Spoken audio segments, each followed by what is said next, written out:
Hello everyone, I am doctor Rashmi Nalwal. BMS first prof के पदार्थ विज्ञान की लेक्चर की सीरीज़ में हमने पिछली वीडियो में सांख्य दर्शन को कंटिन्यू किया था। सांख्य दर्शन के योगदान आयुर्वेद में क्या है, हम इसके बारे में पढ़ रहे थे, जिसमें हमने सृष्टि उत्पत्ति क्रम तक पढ़ लिया था। अब आगे और सांख्य दर्शन के क्या योगदान हैं उनके बारे में हम पढ़ेंगे। अगर आपके पास डॉक्टर प्रबोध गिरावर जी की बुक है तो आप बुक खोल के भी बैठ सकते हैं, पेज नंबर 18। और अगर आपके पास बुक नहीं है तो सिंपली आप वीडियो को देख के नोट्स भी बना सकते हैं। तो इसके बाद क्या आता है, प्रमाण वर्णन। सांख्य दर्शन ने जो आयुर्वेद में प्रमाण दिए, आयुर्वेद जिनको मानता है, ऐसे कौन कौन से प्रमाण हैं। तो यहाँ पर देखेंगे, सांख्य दर्शन ने प्रमेय या तत्वों की सिद्धि के लिए प्रमाणों का वर्णन किया है। मतलब सांख्य दर्शन ने प्रमेय मतलब विषय मान सकते हैं, कोई किसी भी विषय या तत्व को समझने के लिए, उसे समझने में जो हेल्प करती हैं चीज़ें, ऐसी चीज़ें जो प्रमाण कहलाती है, उनके 3 प्रकार माने हैं। वो कौन कौन से हैं? दृष्ट, अनुमान और आप्तवचन। ये 3 प्रकार के साधन, टूल्स बताए हैं जिनकी मदद से हम किसी विषय को जानते हैं। दृष्ट को आयुर्वेद में प्रत्यक्ष के नाम से जाना जाता है और अनुमान और आप्तवचन एज इट इज़ लिए गए हैं। आप्तवचन को कहीं कहीं शब्द भी बोला जाता है।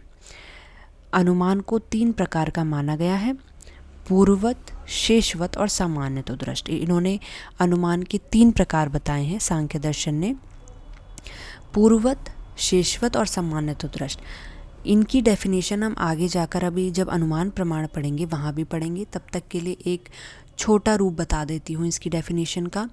पूर्ववत का मतलब कि पहले से पता होना, ठीक है, पहले से किसी बात का अनुमान लगाना। जो घटना अभी घटी नहीं है उसका अनुमान पहले से लगा लेना, वो कहलाया पूर्ववत अनुमान। जैसे कैसे समझ सकते हैं कि किसी बीज को देखकर आप ये अनुमान लगा सकें कि इससे कितना बड़ा पेड़ निकल सकता है।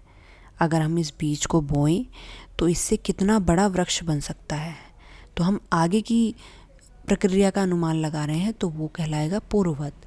शेषवत मतलब जो बच गया, जो शेष रह गया, मतलब कोई कार्य हो गया उसके बाद उसका अनुमान लगाया जा रहा है कि ये कार्य कैसे हुआ होगा।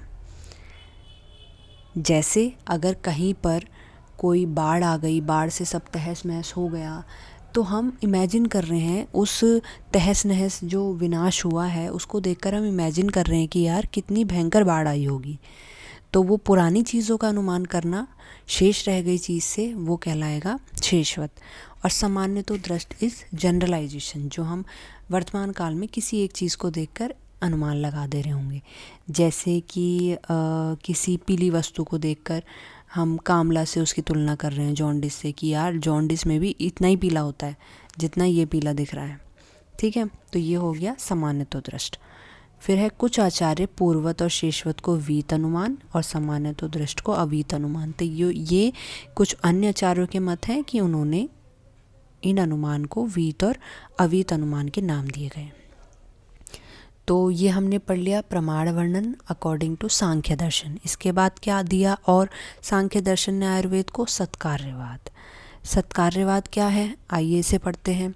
सत्कार्यवाद के अनुसार बिना कारण के कार्य की उत्पत्ति नहीं हो सकती। मतलब कोई भी अगर कार्य हुआ है, कोई भी क्रिया हुई है, तो उसके पीछे कुछ ना कुछ कारण है, वो अपने आप ही नहीं हुआ है बिना किसी कारण के। कार्य अपने उत्पत्ति से पूर्व कारण में सुप्त रूप में विद्यमान रहता है। मतलब कि जो भी कार्य दिख रहा है अभी, उसके पीछे के जो कारण थे उसमें वो कार्य कहीं ना कहीं सूक्ष्म रूप में या सुप्त रूप में विद्यमान था। जैसे ये मान लेना कि बीज से यदि वृक्ष बना है तो बीज में कहीं ना कहीं वृक्ष पहले से ही सुप्त रूप में विद्यमान था। बीज यहाँ पर कारण हो गया और उसका वृक्ष बनना हो गया कार्य। तो जो कारण है उसमें कार्य यानी वृक्ष पहले से ही सुप्त अवस्था में विद्यमान था। ये कहता है सत्कार्यवाद। कारण से कार्य की उत्पत्ति का अर्थ है अव्यक्त से व्यक्त होना, और कार्य के नाश का अर्थ है व्यक्त से अव्यक्त होना। मतलब क्या, फिर से उसी एग्जाम्पल से समझते हैं। कारण से यानी बीज से जब वृक्ष की उत्पत्ति हुई तो वो अव्यक्तावस्था से व्यक्त अवस्था में आ गया। पहले जो वृक्ष बीज में था, जब तक वो उगा नहीं था तब तक वो बीज में अव्यक्त रूप में था, और जैसे ही वो वृक्ष बन गया तो फिर वो व्यक्त हो गया, दिख गया, 5 इंद्रियों द्वारा ग्रहण करने लायक हो गया। ठीक है। और फिर से जब वो व्यक्त तहस महस हो गया, मतलब उसका अगर नाश कर दिया हमने, कार्य का नाश कर दिया, यानी वृक्ष का हमने अगर नाश कर दिया, तो वो पूरा नाश होने के बाद फिर से अव्यक्ता अवस्था में पंच महाभूतों में लीन हो जाता है। तो इसे क्या कह दिया हमने? व्यक्त से फिर से अव्यक्त होना। सत्कार्यवाद के अनुसार किसी वस्तु का नाश नहीं होता है, केवल उसके स्वरूप में परिवर्तन होता है, व्यक्त से अव्यक्त। मतलब जो यहाँ पर हम कह रहे हैं कि वृक्ष का नाश हो गया, तो सत्कार्यवाद ये नाश संज्ञा नहीं देता उसको। वो केवल बोलता है कि वस्तु का जो रूप है वो एक रूप से दूसरे रूप में, या तो व्यक्त से अव्यक्त में या फिर अव्यक्त से व्यक्त में चेंज हो रहा है। उसने नाश वर्ड नहीं बोला किसी भी वस्तु एंटिटी के लिए। और सत्कार्यवाद का जो आगे हम पढ़ेंगे, अभी कार्य कारण सिद्धांत आएगा, उसमें भी डिटेल में इसके बारे में पढ़ा जाएगा। उसके बाद अगला दिया है सांख्य दर्शन ने त्रिगुण। जो आयुर्वेद मानता है, सांख्य दर्शन ने ऐसे त्रिगुण भी माने हैं। सांख्य दर्शन ने प्रकृति को त्रिगुणात्मक माना है। ये त्रिगुण है सत्व, रज और तम। सत्व गुण प्रीति को दर्शाता है, रज गुण अप्रीति को, और तम गुण विषाद को दर्शाता है।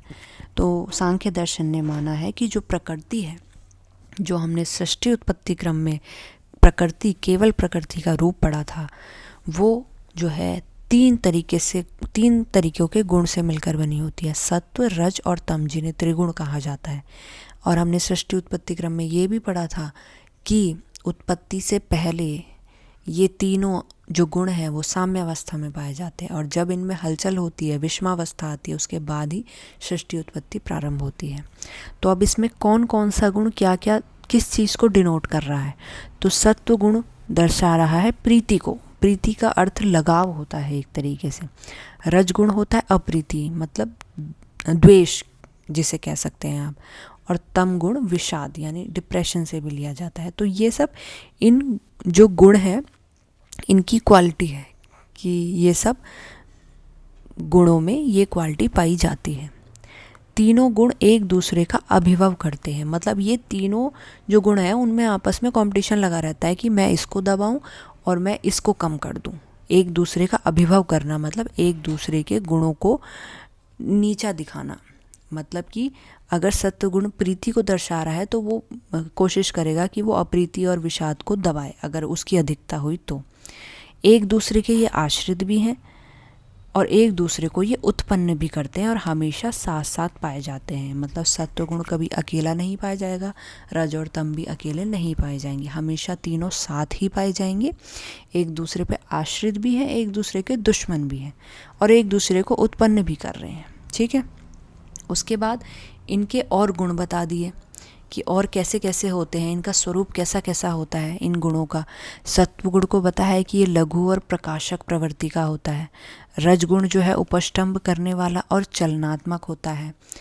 तम गुण जो होता है वो गुरु होता है और कार्य को रोकने वाला होता है। ठीक है। अब इनका संयोग कैसे बताया सांख्य कारिका में कि जिस प्रकार दीपक, तैल और बत्ती अलग अलग होने पर भी एक ही प्रयोजन को पूरा करते हैं, उसी तरह तीनों गुण अलग अलग होने पर भी एक ही स्थान पर रहकर कार्य करते हैं।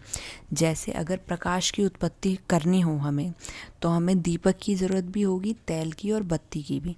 ठीक है। ये तीनों मिलकर आपस में प्रकाश को उत्पन्न कर रहे हैं। उसी प्रकार जो ये त्रिगुण है ये सब भी हैं तो अलग अलग, परंतु एक ही स्थान में रह के एक ही तरीके का कार्य कर रहे हैं मिलकर। फिर उसके बाद आता है त्रिगुण के बाद और क्या दिया सांख्य दर्शन ने? एक दिया षडंग बंध यानी अंध पंगु न्याय। इसको भी एक्सप्लेन किया कि प्रकृति और पुरुष का जो संयोग बताया इन्होंने कि वो कैसे काम करते हैं, उसको डिफाइन करने के लिए अच्छे से इन्होंने एक न्याय दिया। न्याय क्या है? हमने पिछले लेक्चर्स में भी पढ़ा था कि न्याय क्या होता है आयुर्वेद में या दर्शन में, कि न्याय एक प्रसिद्ध घटना है जो सभी को पता होती है, जनरलाइज कोई घटना होती है जिसके माध्यम से जटिल चीज़ों को सरल करके समझा जाता है, उसका एग्जाम्पल देके। तो अंधपंगु न्याय क्या कहता है, देखते हैं। पहली बात, सांख्य दर्शन ने आत्मा को निर्गुण, आत्मा पुरुष को माना है, आत्मा को निर्गुण और अनेक माना है। ठीक है, यदि आत्मा एक होती तो एक को वेदना होने पर दूसरे को भी वेदना होती, परंतु ऐसा नहीं है। हमने पहले भी अभी पुरुष और प्रकृति में हम साधर्म में वैधर्म में पढ़ते हुए आए हैं, तो वहाँ पर प्रकृति हमने एक मानी थी और पुरुष अनेक था। तो पुरुष को अनेक होने के पीछे ये तर्क भी दिया गया कि अनेक क्यों है, क्योंकि पुरुष क्या है, पुरुष जीवात्मा को कहा गया है। तो अगर जीवात्मा एक ही होती तो किसी एक जीवात्मा को अगर हम दुख दे रहे हैं, दर्द दे रहे हैं, तो सेम वो दूसरे को भी उसी तरीके से फील होता, परंतु ऐसा नहीं होता। हर एक प्रकार की जीवात्मा के अलग अलग सुख और दुख होते हैं और सबको वो अलग अलग फील होते हैं। इससे पता चलता है कि जो पुरुष है यानी जीवात्मा है वो अनेक होती है। प्रकृति और पुरुष के संयोग से सृष्टि की उत्पत्ति होती है। सांख्य दर्शन ने प्रकृति को जड़ माना है। जड़ मतलब अचेतन, मतलब उसमें एक जो जीव में क्वालिटी पाई जाती है जीवित रहने की, वैसी कोई भी क्वालिटी प्रकृति में खुद में नहीं होती, अतः वह स्वतंत्र सृष्टि का कारण नहीं हो सकती। इसका मतलब वो अकेले ही कारण नहीं है सृष्टि को उत्पन्न करने के लिए। फिर है, सांख्य का पुरुष भी निर्गुण होने से सृष्टि का कारण नहीं हो सकता। और पुरुष में भले से पुरुष सजीव है, पुरुष में चेतन गुण है, परंतु वो फिर भी क्योंकि वो निर्गुण है, क्योंकि उसमें त्रिगुण जो कि मेन चाहिए होते हैं, सत्व रज तम, वो है ही नहीं, तो इसलिए पुरुष भी अकेला ये काम नहीं कर सकता है। फिर जिस प्रकार चुंबक के समक्ष जड़ लोहे में गति उत्पन्न होती है, उसी प्रकार पुरुष के साथ रहने से जड़ प्रकृति में चेतनता उत्पन्न होती है और वे दोनों मिलकर सृष्टि का निर्माण करते हैं। मतलब जैसे एग्जाम्पल के थ्रू इन्होंने समझाया कि अगर चुंबक के पास लोहा रख दो तो लोहा अपने आप चुंबक में खिंचा चला आता है, उसी प्रकार पुरुष के साथ रहने पर जो जड़ प्रकृति है उसमें भी चेतनता उत्पन्न होती है और वो चुंबक समान पुरुष के साथ आकर संयोग करती है। इस विषय को फिर उन्होंने अंधपंगु न्याय से समझाया। जैसे क्या होता है कि अंधा चलने में समर्थ होता है, परंतु दिखाई न देने से वह अपने गंतव्य तक नहीं जा सकता। अंधा है लेकिन उसे दिखाई तो देता नहीं, तो वो अपने लक्ष्य तक कैसे पहुंचेगा। उसी तरह जो पंगु है, पंगु का मतलब कि जो पैरों से विकलांग होता है, को दिखाई तो देता है, उसकी आंखें सही सलामत है, परंतु चलने में असमर्थ होने से वह भी अपने गंतव्य तक नहीं जा सकता। ठीक है, तो इस प्रकार ये जो पंगु अंधे अगर अंधे के कंधे पर बैठ जाए तो दोनों अपने गंतव्य तक जा सकते हैं। दोनों अगर अंध और पंगु एक दूसरे की हेल्प लें तो क्या हो सकता है कि पंगु चल नहीं सकता, तो पंगु अंधा जो व्यक्ति है उसके कंधे पर बैठकर उसे रास्ता बताता जाएगा और अंधा उसके अकॉर्डिंग चलता रहेगा, तो दोनों अपना जो लक्ष्य है वहाँ तक पहुँच जाएंगे जहाँ तक उनको जाना होगा। इसी प्रकार से प्रकृति और पुरुष भी हैं। जब तक वे अलग अलग हैं, जब तक वो एक दूसरे के कंधे पे बैठे नहीं पड़े हैं, तब तक वो अपने लक्ष्य पर नहीं पहुंच सकते, सृष्टि की उत्पत्ति नहीं कर सकते। पर जब वो साथ में संयुक्त हो जाएंगे, जैसा लोहा और चुंबक आपस में संयुक्त होता है, तो ऐसे संयुक्त होकर वो सृष्टि का निर्माण कर सकते हैं। कुछ गुण पुरुष के मिले और कुछ गुण प्रकृति के मिले, आपस में गुण मिले, पूरे गुण हुए और सृष्टि की उत्पत्ति स्टार्ट हो गई। ठीक है, इसके बाद आता है यही बात यहाँ पर समझा दी है।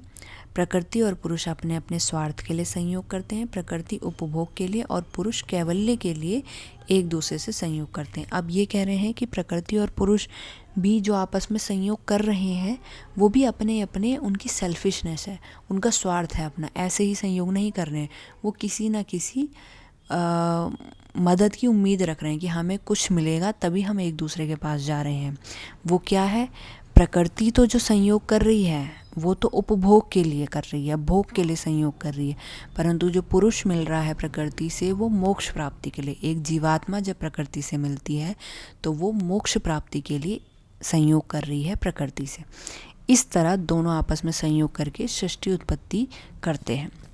तो यहाँ हमने पढ़ लिए पूरे डिटेल में कि सांख्य दर्शन ने आयुर्वेद को क्या क्या दिया है। लास्ट में जो आपके याद करने के मतलब की चीज़ है, आपने सब कुछ समझ लिया, ये पॉइंट्स है। अगर शॉर्ट नोट्स में आता है तो आप ये पॉइंट्स लिख देंगे, सांख्य दर्शन और आयुर्वेद में क्या क्या समानताएं हैं। सांख्य दर्शन और आयुर्वेद द्वारा वर्णित सृष्टि विकास क्रम में साम्यता, जो हमने पढ़ा सृष्टि उत्पत्ति क्रम, सेम वैसा ही सृष्टि उत्पत्ति क्रम सुश्रुत शारीर स्थान फर्स्ट चैप्टर में एज इट इज़ दे दिया गया है। ठीक है, एक नई चीज़ यहाँ पे क्या पता चली, सांख्य दर्शन और आयुर्वेद दोनों ही प्राणादि 5 वायु का वर्णन किया है। दोनों ने ही जो 5 प्रकार की वायु है, प्राण अपान समान उदान ये सब, तो उनका 5 प्रकार का वर्णन आयुर्वेद में भी किया है। सांख्य और आयुर्वेद दोनों ने त्रिगुण सिद्धांत माना है, सत्वर स्तंभ आयुर्वेद भी मानता है, सत्वर स्तंभ जो है आपका सांख्य दर्शन भी मानता है, और इनके गुण भी सेम ही है, लगभग सिमिलर भी है। वहाँ हम सत्व रजतम की जो मान्यता पढ़ेंगे वो पढ़ेंगे मानसिक प्रकृति निर्धारण में आयुर्वेद में, तो वहाँ पर भी मानसिक प्रकृति में यही गुण देखने को मिलते हैं जो सत्व रजतम के सांख्य दर्शन में बता दिए हैं। फिर सांख्य दर्शन का सत्कार्यवाद और आयुर्वेद का जो कारण सिद्धांत है वो भी एक चीज़ कहता है। सांख्य दर्शन ने जैसे सत्कार्यवाद कह दिया, आयुर्वेद में वो कार्य कारण सिद्धांत के नाम से, जो हम आगे और अभी डिटेल में पढ़ेंगे। प्रत्यक्ष के 8 बाधा कारणों का वर्णन सांख्य और आयुर्वेद में दोनों में किया है। ये भी हम आगे पढ़ेंगे, जब हम प्रत्यक्ष प्रमाण के बारे में पढ़ेंगे वहाँ भी हम पढ़ेंगे कि प्रत्यक्ष प्रमाण में 8 बाधा के कारण होते हैं जो प्रत्यक्ष को होने से रोकते हैं। तो ऐसे ही 8 बाधा कारण आयुर्वेद में भी है और सांख्य में सेम माने गए हैं। आयुर्वेद द्वारा माने गए सभी प्रमाणों का अंतर्भाव सांख्य ने 3 ही प्रमाणों में कर दिया है। सांख्य ने क्या माना, दृष्ट जिसे प्रत्यक्ष बोला, अनुमान और आप्तोपदेश। तो इन्हीं तीनों में सभी आयुर्वेद के, अगर किसी आयुर्वेद ने इससे एक्स्ट्रा भी अगर कोई प्रमाण माना है तो उसका समावेश भी इन तीनों में हो जाता है, इन तीनों प्रकार के प्रमाण। फिर त्रिविध दुखों, जो हमने सबसे पहले पढ़ा था योगदान, त्रिविध दुखों का वर्णन भी सांख्य और आयुर्वेद दोनों शास्त्रों ने ही किया है। ठीक है, तो यहाँ पर हमारा ख़त्म होता है सांख्य दर्शन, उसका इंट्रोडक्शन, सांख्य दर्शन का आयुर्वेद में क्या क्या योगदान रहा। सबसे मेन इसमें सृष्टि उत्पत्ति क्रम है जो अलग से पूछा जा सकता है। इसके बाद हम नेक्स्ट जो लेक्चर लेंगे उसमें हम योग दर्शन के बारे में पढ़ेंगे। योग दर्शन जो है बेसिकली सांख्य दर्शन, और हमने स्टार्टिंग में पढ़ा था कि सांख्य दर्शन और योग दर्शन लगभग एक ही चीज़ है, सारी चीज़ें उसमें एक जैसी बताई है, बट जो योग दर्शन है वो क्रिया प्रधान है। उसमें क्रिया को प्रधानता देते हुए हम कुछ क्रियाएं करके मोक्ष या कैवल्य को प्राप्त कर रहे हैं, और जो सांख्य दर्शन है उसमें हम ज्ञान के द्वारा मोक्ष की प्राप्ति कर रहे हैं। तो नेक्स्ट लेक्चर से स्टार्ट करेंगे हम योग दर्शन, फिलॉसफी ऑफ योगा क्या क्या कहता है ये। ठीक है, तो इस लेक्चर में इतना ही रखते हैं। Thank you.